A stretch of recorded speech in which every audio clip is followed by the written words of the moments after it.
Hi, I'm Nat Zegree. I'm the music director, and I play Jerry Lee Lewis. I'm Daniel Durston, and I play Elvis Presley. I'm Sam Sherwood, and I play Carl Perkins. I'm Sky Seals. I play Johnny Cash. Cash. Johnny Cash. Johnny. Johnny Cash. Cash. Love it. Obviously, this is a very exciting, fun show. What excites you guys most about being a part of the Million Dollar Quartet? Yeah. It's the music. The music of the show is what sets it apart from really anything else that you're going to see in the theater. It is iconic songs from iconic people and played in an iconic way, if I do say so, for all of us. I mean, you are rare to go to the theater and find a group of people that can not only sing and act and dance and perform their roles, but also play all of the instruments and all of the music live, which is what sets this experience apart and makes it the incredibly unique sort of theatrical experience that it is. The music for me, for sure. Yeah, and I think this cast specifically is one of the highest caliber casts I've ever been in. So to be a part of, I guess that amount of talent after all the years that we've all put in to these roles in this show is very special to like show up and be a part of. Mm-hmm. Yeah, this music is absolutely amazing. And my favorite thing about the music is that we are portraying the people that invented it, essentially, at the moment that it was all starting to be, and it's brand new. And so I think we try to bring that like feeling of this is brand new and this is like cutting edge music to our performance. Mm-hmm. All of those things, and also the camaraderie on stage. Not only is this a show about old friends getting together and playing music, we are old friends. We have done the show, actually it's my first time doing it with Nat, but yet I knew him, I knew his reputation, and so you get to see us actually having fun with our buddies up on stage. And, you know, because Elvis and Johnny are friends, and, you know, we have this contentious relationship with Jerry Lee Lewis, but it's kind of a fun contentious, you know? Don't tell him I said that, though. Yeah. Now, you guys play your own instruments during the show. Does that kind of add just another level of difficulty in addition to, you know, bringing these characters to life? What has that process been like? Absolutely. I mean, there are plenty of shows where there are live actor musicians on stage, but the amount of action that they actually have to do while they're playing can sometimes be limited. Not with this show. We are always playing and we're always moving, and there's so much going on with the performance as well as the playing that it really has to be, you have to find people who can very convincingly show you how effortless it is, right? Because if you saw someone really focusing really hard on how they're playing guitar, it might take you out of it a little bit, but because everyone on the stage is such consummate professionals, it lets you kind of be in awe of that multi-talented sort of skill set that so many of the people who do this show have. And it is unique and it's special, but it's just incredible to witness. Even for all of us on stage, you get to watch your co-stars being stars on stage, and it never gets old. So it is insane that while we're performing, I'm just thinking about like the acting and the story, but then you're just like shredding on piano. I'm like, oh, he's doing that right now. And like everyone, where I'm like, this person, and then I'm playing. I'm like, how do I know what I'm doing? Obviously, it's many years of doing it, but it's like, this is insane. It's wild to think about that we're actually the only music happening is us on stage. That's right, and because it's live, you know, it's not the exact same every night. That's right. We really can enjoy hearing just even the smallest little choices that each other are making, and that kind of energizes us to keep it fresh and keep it exciting, which is the whole point. It's got to always be exciting, and it is. exactly. Yeah. And having the good fortune to play the most accomplished musician on stage, Johnny Cash. I just have to hit the 2 and the 4, man, and that is harder than it looks, and more important than it sounds. Very important. Look it up. All right. Daniel, how do you capture Elvis's like charisma without turning this into an impersonation? First of all, thank you. That is the goal. I studied his life for many years, 6 years before I even got the national tour. So for me, it's about diving into his actual experiences and not what we made up in our head of who he is. A lot of people have their own version of who Elvis is when they come into the theater, and I have to just accept the fact that like some people aren't going to be happy with me not doing the cheesy version because that's what they think he was. My whole goal as a fan and a purist is to portray him in the most authentic light as possible, and so I've seen every documentary possible, read every book that matters possible, and just staying true to who he is as a person, and then hopefully the rest follows. I love it.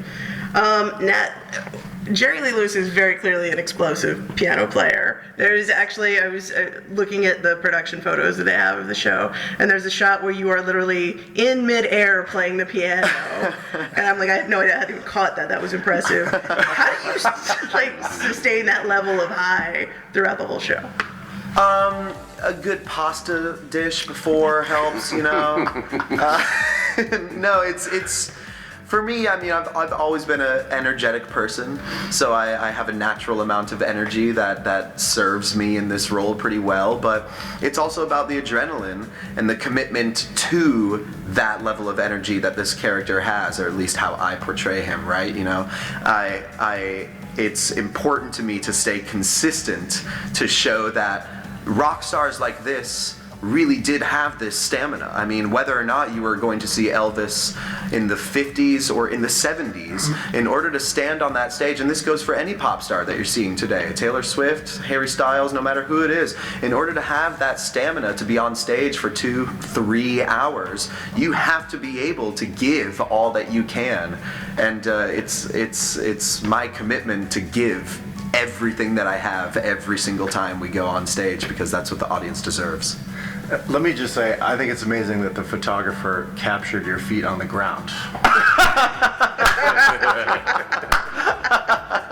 Yeah, that was the impression. Whoever was taking those pictures did get some pretty good ones, but it's true. You want to provide the best theatrical experience for the audience, because, like, as I kind of said, you're seeing things that I dare say people who come see this show have never seen before, and styles of performance and musicianship and instrument playing that they've never seen before, and so it's important to give that turn it up to 11. I love it. Sky, Johnny Cash has got an incredibly unique sound. What kind of vocal techniques do you do to kind of really capture that signature Cash sound that we all know and love? Thank you for asking. I roll out of bed right before the show and right before this interview. No, literally, the less I warm up, the better. This is the best voice for Johnny. I just try and keep this throughout the day. So it makes it hard when you're, a working actor and you're auditioning for other things, sending in videotape, and you have to warm up. But yeah, it's really like it's a practice of relaxation, a lot of coffee. When I first started this role, I was, my young self, I was a tenor. I was always trying to sing higher and higher, and then I got cast as this, and I've added 4 notes on the bottom of my range. And it just gets, I quit drinking, I quit smoking. Don't let anybody tell you that you have to smoke and drink to get a certain sound like Johnny Cash's. All right? I sound better now that I've been 2 years sober and 4 years without any cigarettes. Sound way better. So don't drink and do drugs, kids. PSA. Brought to you by Peter Under the Stars. Johnny Cash would tell you the same thing. Yeah. I don't even know where to go from there. That's amazing. All right. We just slap him in the larynx if he ever starts singing too high. Get him back down there. All right. Sam, how do you approach telling Carl Perkins' story? Well, I think it's a great honor to portray Carl Perkins, in large part because he was so influential to so many guitar players and musicians that came later. Maybe most notably, the Beatles were huge Carl Perkins fans.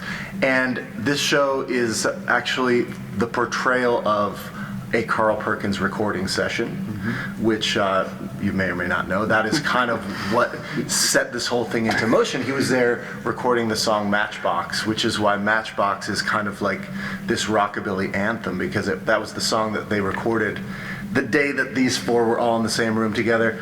Jerry Lee Lewis was a hired gun as a piano player, and that's when he really came onto the scene. So I find it to be such an honor to portray such an incredible and perhaps underappreciated in some ways musical icon. For you guys as a whole, what's been the most surprising thing about the audience's reactions to the show that you guys have got to witness? Surprising thing? Absolutely nothing.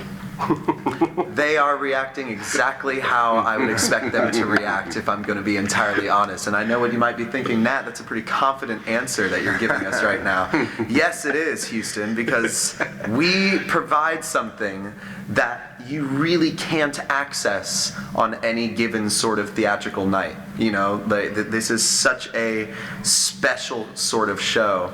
And the four people that you're looking at, and all of our other co-stars that we share the stage with, including our drummer, Kieran, our bassist, Isaac, our lovely, lovely Diane, Miss Margaret, and our fearless leader, Bart, as Mr. Phillips. We know what we're getting into. It's the audience that doesn't know what they are getting into. And then by the end of the show, they are on their feet, they are screaming, they are dancing, they are having a good time, and we are simply saying, told you so. I've done this show all over the country, and my favorite story, I saw a woman come in, barely able to walk. She had her walker getting to her seat. By the end of a whole lot of shaking, she literally had that walker up over her head. We are performing miracles with this show.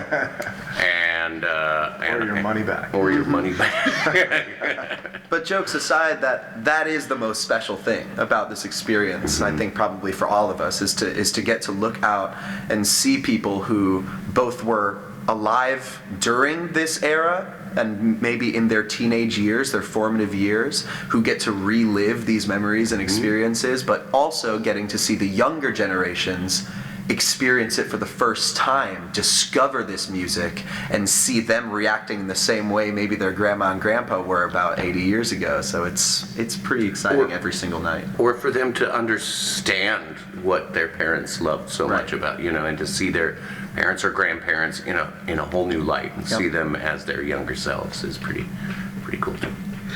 Now, the show is full of, honestly, straight bangers, like, all the way through. I'm going to be real. Is there one song in particular that you find that you just keeps getting stuck in your head? You're at the grocery store, bopping along to, a whole lot of shaking, getting some peas, getting, rotisserie chicken, I don't know. Good question. I'm a big fan of the Chuck Berry classic, Brown-Eyed Handsome Man.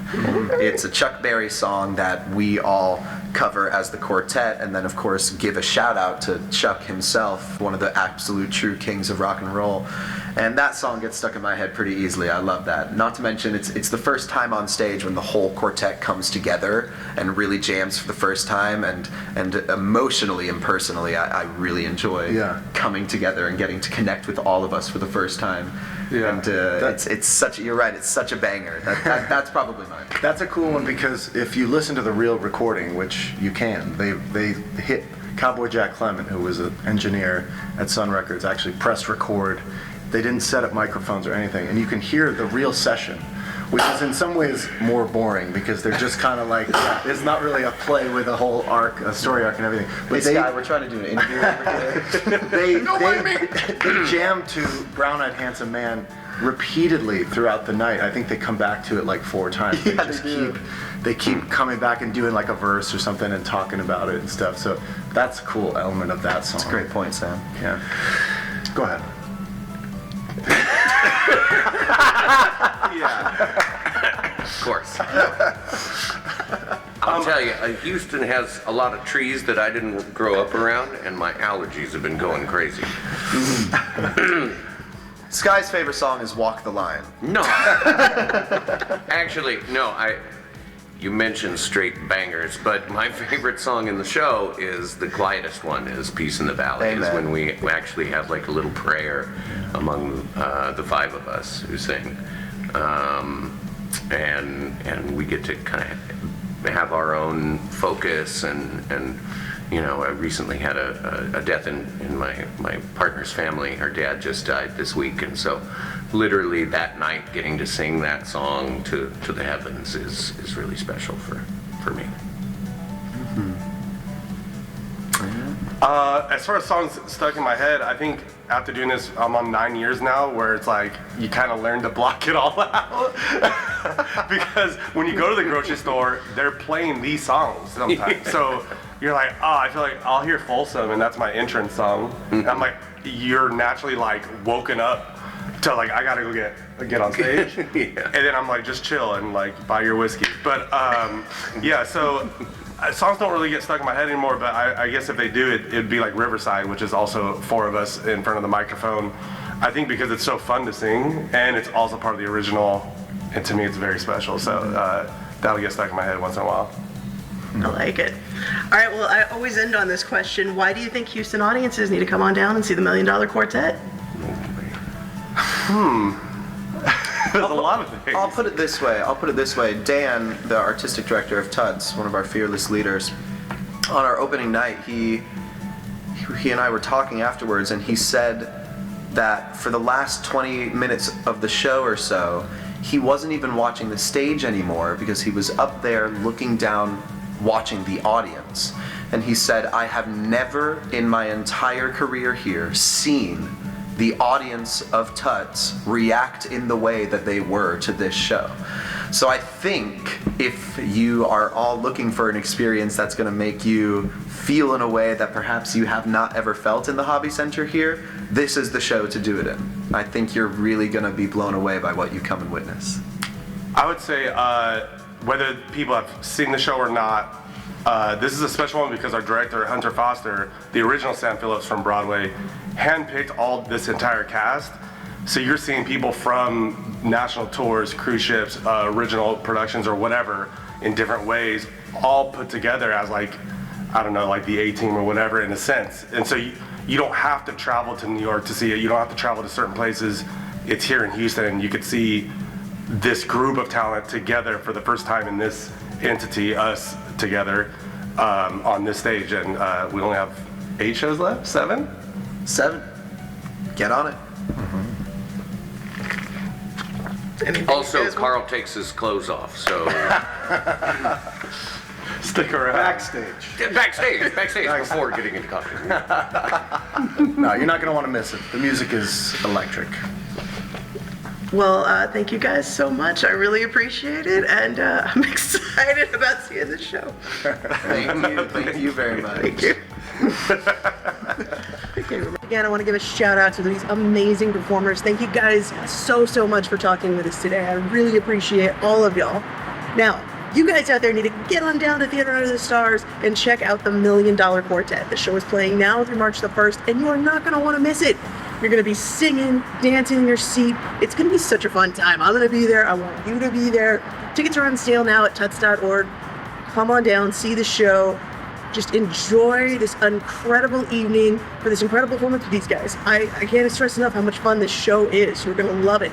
So, go down, see the show. I will see you guys there. This has been Ray with the Houston Film Fanatics. We'll catch you guys next time.